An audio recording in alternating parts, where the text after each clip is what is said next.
Amém. Vamos orar. Soberano meu Deus, maravilhoso meu Pai, bendito é o Senhor. Te damos graças, ó Pai, por estarmos aqui neste momento prestando um culto de adoração ao Senhor. Sabemos, ó Pai, que o Senhor está presente nesse local, pois onde tem dois ou mais reunidos em Teu nome, o Senhor está presente. Somos gratos a Ti, ó Pai, por Cristo Jesus na cruz. Muito obrigado, Senhor, pela vida do nosso irmão Felipe, um servo fiel ao Senhor. Muito obrigado por o Senhor estar usando ele, Pai, hoje, através do Espírito Santo do Senhor que habita nele, para trazer essa mensagem. E que essa mensagem, Pai, seja flertada em nossos corações, para que saímos daqui, Pai, melhores do que chegamos e possamos, ó Pai, servir ao Senhor com alegria em todos os momentos. Que o Senhor esteja conosco, em nome de Jesus. Amém. Bom dia, irmãos. Um tempo atrás, eu assisti um vídeo sobre o julgamento de um serial killer nos Estados Unidos. Imagino que muitos de vocês já tenham visto esse vídeo. E essa semana, conversando com a Milena, referente a algumas situações que nós tomamos conhecimento, algumas coisas que nós ouvimos, né? Esse episódio me veio à mente e me deu no coração vontade de falar sobre ele.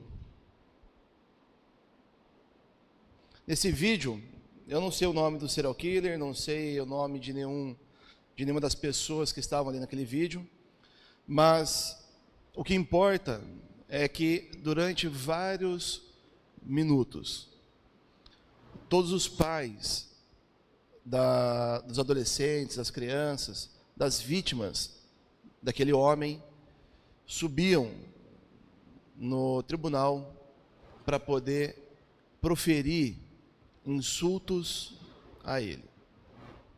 Coisas do como: eu espero que você morra na prisão,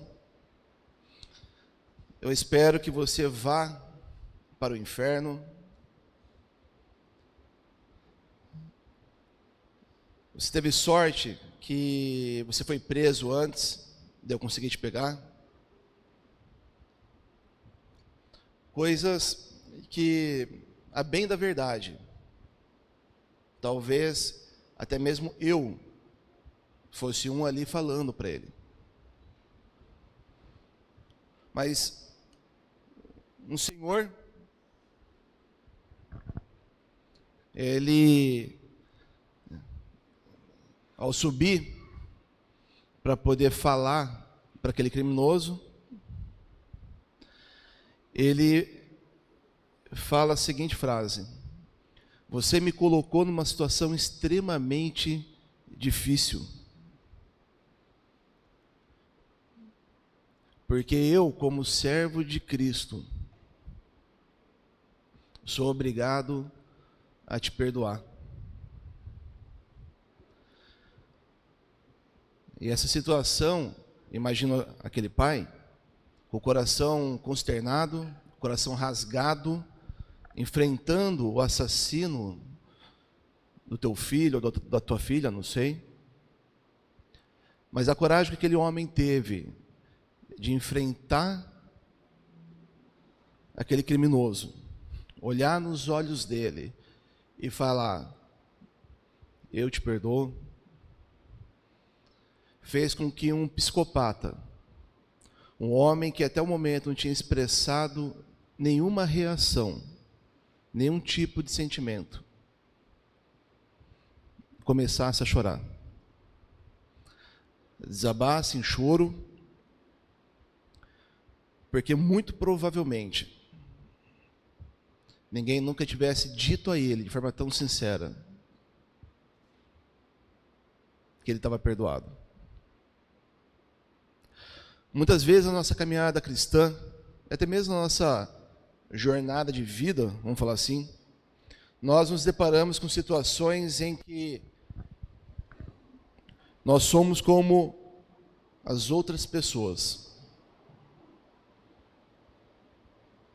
Nós nos esquecemos do que Cristo fez por nós na cruz, quando Ele perdoou todos os nossos pecados,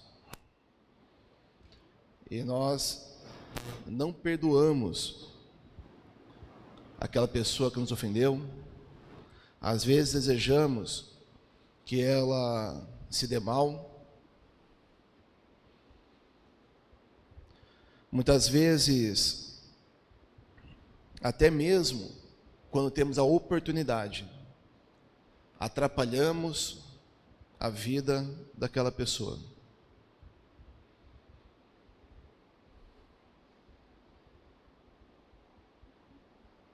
Quantas vezes nós não, olhando uma notícia na TV sobre um pedófilo, um assassino, ou até mesmo alguns de vocês que talvez já tenham tido a experiência de se ver frente a frente a violência urbana, um revólver na cara, já não tenham desejado que aquela pessoa fosse para o inferno. Eu não sei vocês, talvez vocês sejam melhores do que eu, mas eu por diversas vezes já passei por isso. Por diversas vezes eu me vi em situações aonde eu desejei do fundo do coração que aquela pessoa explodisse, que aquela pessoa fosse para o inferno. E ainda bem que eu não tenho esse poder.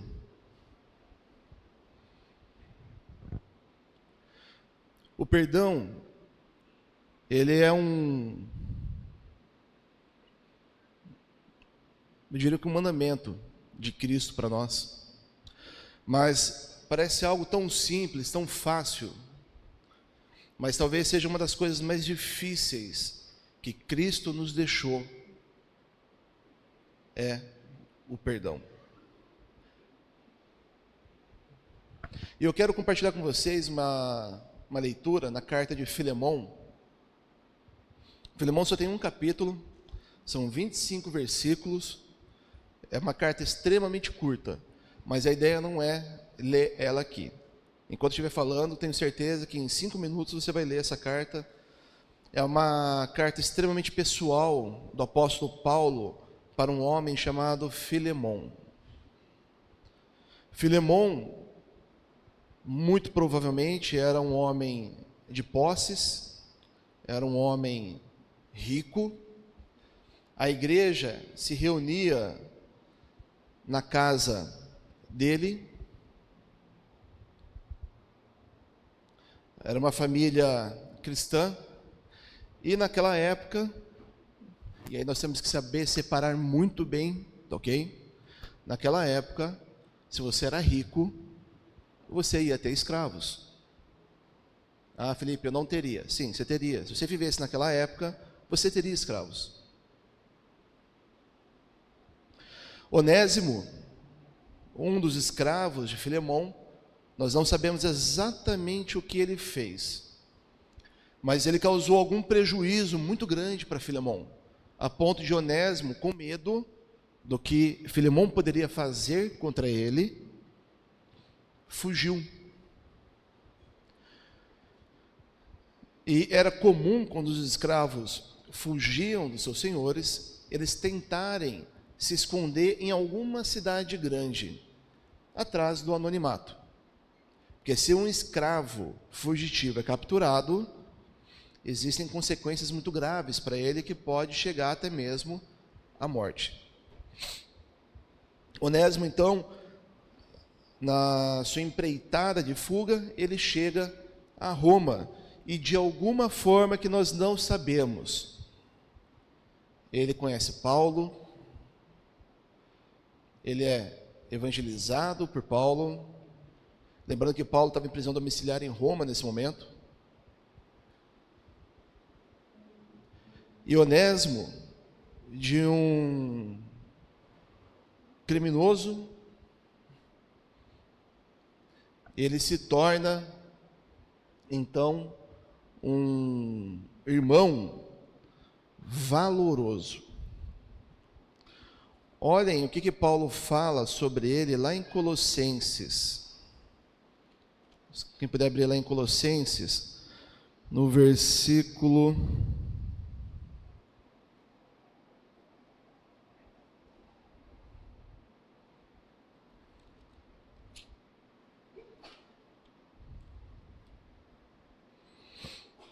capítulo 4, versículo 9.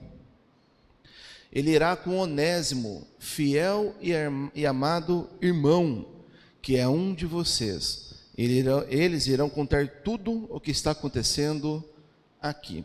Colossenses, Paulo depois no final deixa uma ordem que a carta de Colossenses deveria ser lida na igreja da cidade e posteriormente em Laodiceia. Eles deveriam revezar as cartas. Acredita-se que Filemon morava em Colossenses, aliás, em Colossos, perdão, na cidade de Colossos. Onésimo saiu de um criminoso, escravo fugitivo, para alguém amado por Paulo. Mas Paulo, então, entendendo o que estava se passando, porque Paulo provavelmente conhecia Filemon, até pelo jeito que a carta é escrita. Nós não temos detalhes, mas talvez Paulo tenha inclusive evangelizado, ajudado talvez Filemon a estruturar a igreja na casa dele, nós não sabemos, mas o fato é que Paulo, ele tinha uma certa liberdade com Filemon. Paulo pega Onésimo e manda Onésimo de volta para Filemon.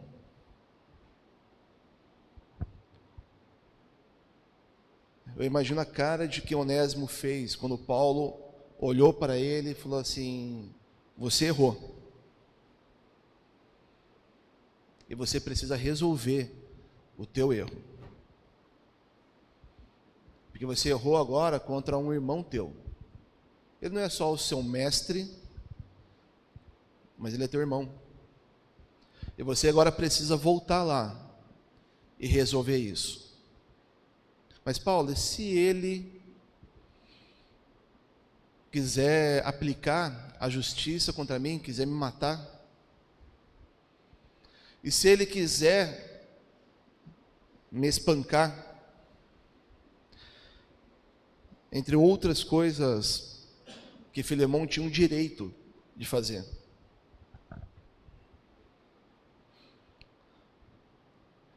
Paulo deve ter olhado para ele e falado assim: eu confio em Cristo, que nada disso vai acontecer.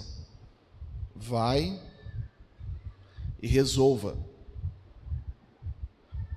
Porque você e Filemon, vocês têm um problema que precisa ser resolvido. A carta de Filemon, aliás, a Bíblia, não nos fala como que essa história terminou. Qualquer coisa que a gente falar aqui seria mera especulação, Mas eu gosto de imaginar que Filemon, entendendo o papel dele como cristão, como servo de Cristo, e sabendo da necessidade do perdão, ele tenha perdoado Onésimo. Mas o fato é a coragem e a necessidade que nós temos de encarar muitas vezes os erros que nós cometemos. Muitas vezes nós somos como Onésimo, erramos, magoamos, machucamos as pessoas, os nossos irmãos, e ao invés de nós enfrentarmos o problema, nós simplesmente fugimos dele. Nós não buscamos resolver o problema, nós não queremos enfrentar aquele problema, nós não queremos admitir que nós erramos, que nós somos o problema. Agora, talvez mais difícil que a situação de Onésimo tenha sido a situação do próprio Filemão, que teve que aceitar, agora não mais um escravo, mas agora um irmão em Cristo, de volta à sua casa. Olhar no olho daquele criminoso, aquele homem que deu prejuízo a ele, provavelmente foi alguma coisa grave que ele fez, mas olhar no olho daquele homem, que estava desaparecido durante um bom tempo, do nada ele volta para casa, acompanhado de uma outra pessoa com uma cartinha em mãos,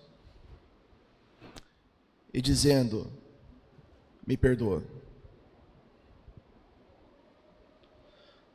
Eu não sei qual que é o nível de maturidade que Filemão tinha naquela época, da mesma forma que eu não sei o nível de maturidade que você tem hoje aqui.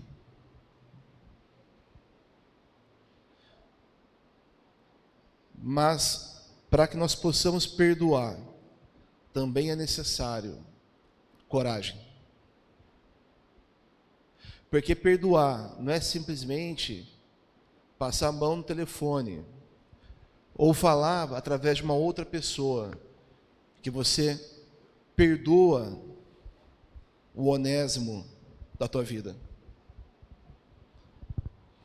Para perdoar é necessário que nós enfrentemos, olhemos no olho da outra pessoa, para que nós possamos demonstrar de forma genuína o perdão que Cristo nos ensinou. Desavenças vão acontecer o tempo todo. Acompanha comigo uma leitura aqui em Atos, por favor.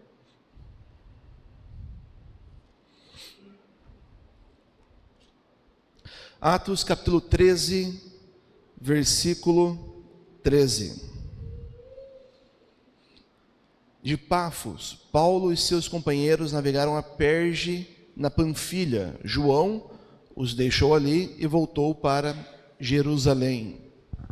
Agora dá um pulo. Capítulo 15, versículo 37. Barnabé queria levar João, também chamado Marcos. Paulo, porém, não achava prudente levá-lo, pois ele, abandonando-os na Panfilha, não permanecera com eles no trabalho. Aqui vocês me perdoam, tá? Que no 13 eu não li tudo, tá? Mas lá no 13, quando a gente lê quando a gente continua lendo, né? A terceira parte do versículo, João os deixou ali e voltou para Jerusalém. Esse João, o nome completo dele é João Marcos. Esse João Marcos, em 2 Timóteo, quem puder abrir lá?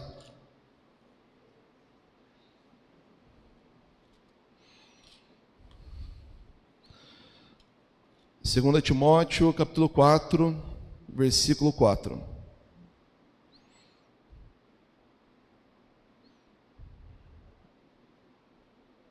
Perdão, 2 Timóteo, capítulo 4, versículo 11. Perdão. Paulo, escrevendo para Timóteo, diz assim: só Lucas está comigo, traga Marcos com você, porque ele me é útil para o ministério. Paulo, quando conhece João Marcos, tem um problema sério, a gente não sabe o porquê que Marcos largou a viagem e voltou para Jerusalém. Mas na segunda viagem, quando Barnabé quer levar Marcos junto, Paulo é enfático: não quero. Se abandonou uma vez, vai abandonar duas.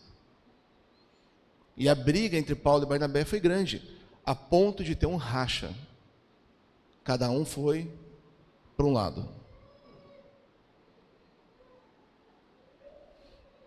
Mas a maturidade e o tempo são professores muito bons, a ponto de Paulo, anos depois, mais velho, chamar Marcos para ajudar ele, porque ele era útil.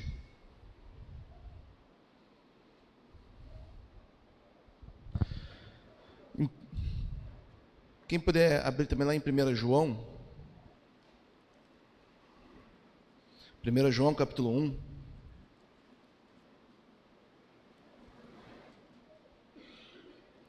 1 João capítulo 1, versículo 9. Diz assim: se confessarmos os nossos pecados, Ele é fiel e justo para perdoar os nossos pecados e nos purificar de toda injustiça.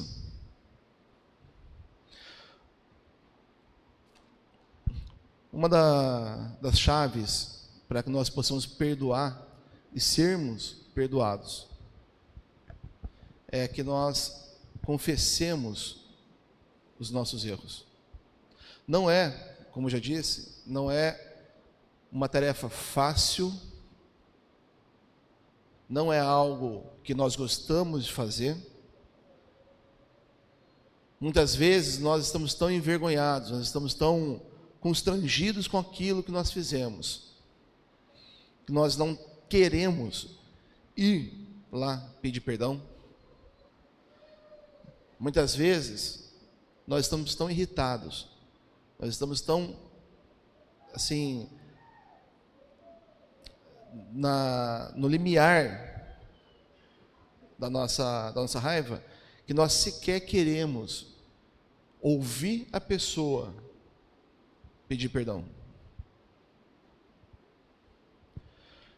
Mas nós somos orientados a nos confessar, a pedir perdão, porque Cristo também nos perdoou. Em Mateus 18, quem puder abrir lá? Mateus capítulo 18.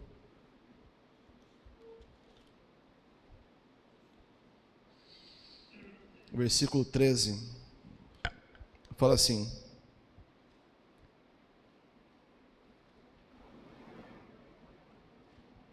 perdão, irmãos, é Lucas 18.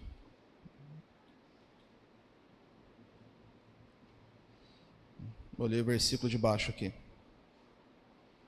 Lucas capítulo 18.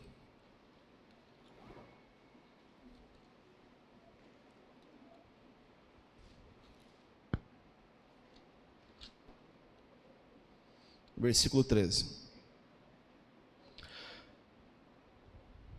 O publicano, porém, ficou à distância. Ele nem sequer ousava olhar para o céu, mas batendo no peito dizia: Deus, tem misericórdia de mim, que sou pecador. Eu digo que este homem, não o outro, foi para casa justificado diante de Deus. Pois todo aquele que se exalta será humilhado, e todo aquele que se humilha será exaltado. O perdão quando ele é sincero, o perdão quando ele é com a coragem necessária para poder enfrentar e resolver os seus problemas. Ele vai nos dar uma maturidade para que nós possamos entender as nossas falhas, entender o nosso próximo e entender o sacrifício que Cristo fez naquela cruz por nós. Entender aquele perdão que Cristo deu para cada um de nós. O mesmo perdão que muitas vezes a gente tem dificuldade em dar, dificuldade em pedir.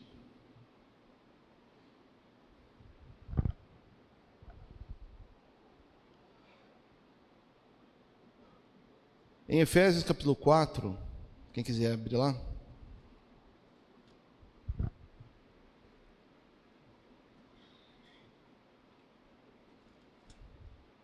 Efésios 4, versículo 31. Diz assim: livrem-se de toda amargura, indignação, ira, gritaria e calúnia, bem como de toda maldade. Sejam bondosos e compassivos um para com os outros, perdoando-se mutuamente, como Deus os perdoou em Cristo.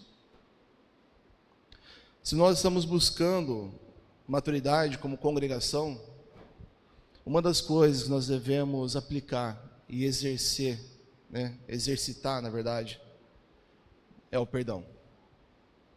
Tanto reconhecer aonde nós erramos com outro irmão, ter a coragem de procurar aquele irmão para poder pedir perdão,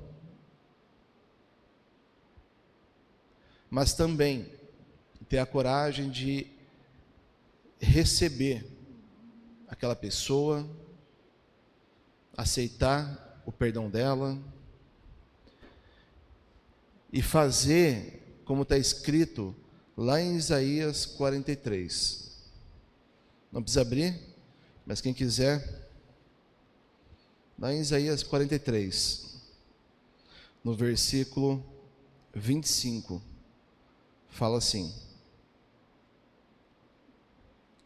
sou eu mesmo, aquele que apaga as suas transgressões por amor de mim, e que dos seus pecados já não se lembra. Esse é o nosso Deus,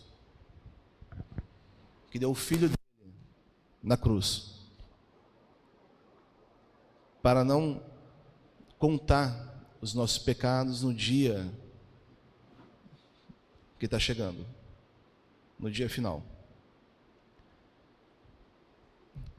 Se Deus consegue virar a página, vamos falar assim, conosco, que somos pecadores, insistimos muitas vezes nos mesmos erros todo dia,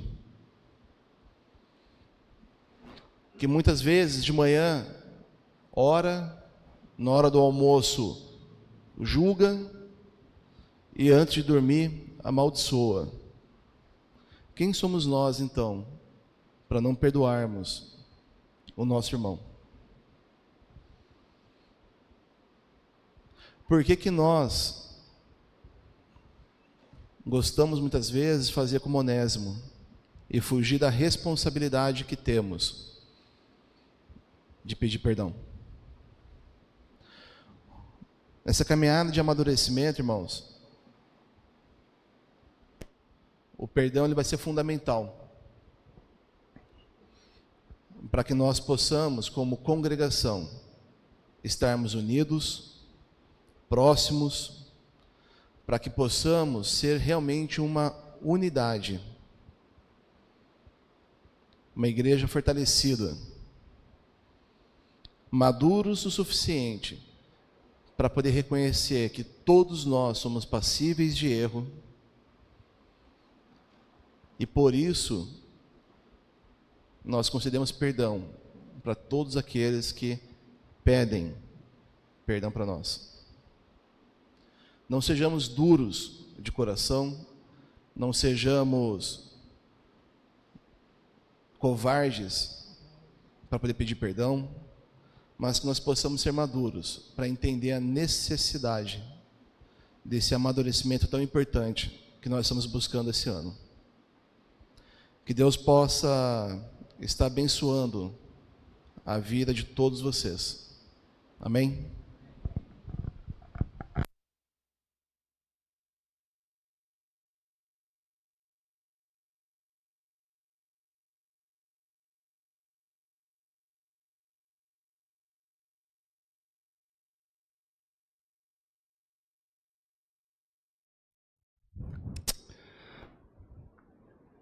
Quero convidar os irmãos que puderem ficar em pé para mais este último hino do culto de adoração ao Senhor.